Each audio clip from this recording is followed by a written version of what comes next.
Assalaamu calaykum waraxmatullaahi wabarakaatu. Kulanti wacan oo wanaagsan dhageystayaal meel kastoo adduunka ka joogtaan.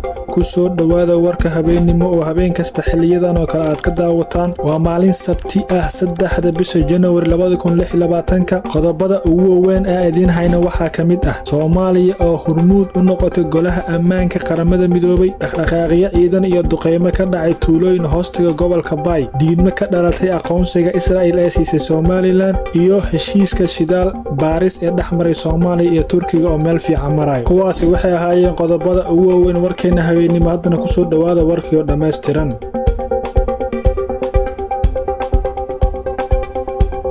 Soomaaliya oo hormuud u noqotay golaha ammaanka qaramada midoobay. Soomaaliya oo si rasmi ah ula wareegtay hoggaanka golaha ammaanka qaramada midoobay bisha January 2026. Jamhuuriyadda Federaalka Soomaaliya ayaa maanta si buuxda ula wareegtay guddoominimada wareegtada ah ee golaha ammaanka, taas oo loo arko guul diblomaasiyadeed taariikhi ah. Madaxweyne Xasan Sheikh Maxamuud ayaa la filayaa inuu guddoomiyo dood furan oo ku saabsan xoojinta sharciga caalamiga iyo amniga. Talaabadan ayaa Soomaaliya siinaysa fursad ay ku hogaamiso go'aamada waaweyn ee ku saabsan nabad iyo amniga caalamka muddo hal bil ah. Dhaqdhaqaaqyo ciidan iyo duqeymo ka dhacay tuulooyin hoostaga gobolka Bay. Ciidanka danab oo fuliya howlgal gaar ah oo lagu beegsanaya saldhigyo ay ku leeyihiin ururka Al-Shabaab. Ciidamada gaarka ah ee danab oo kaashanaya saaxiibada caalamiga ayaa xalay iyo saakay duqeymo culus ka fuliya deegaano hoostaga gobolka Bay. Howlgalka ayaa lagu burburiyay goobo fariisan u ahay kooxda, waxaana saraakiisha ciidanka sheegeen in khasaare xooggan la gaarsiiyay maleeshiyaadkii halkaas ku sugnaa, inkastoo tirada rasmiga ah weli la xaqiijinin. Diidmo ka dhalatay aqoonsiga Israa'iil ee ka heshay Somaliland.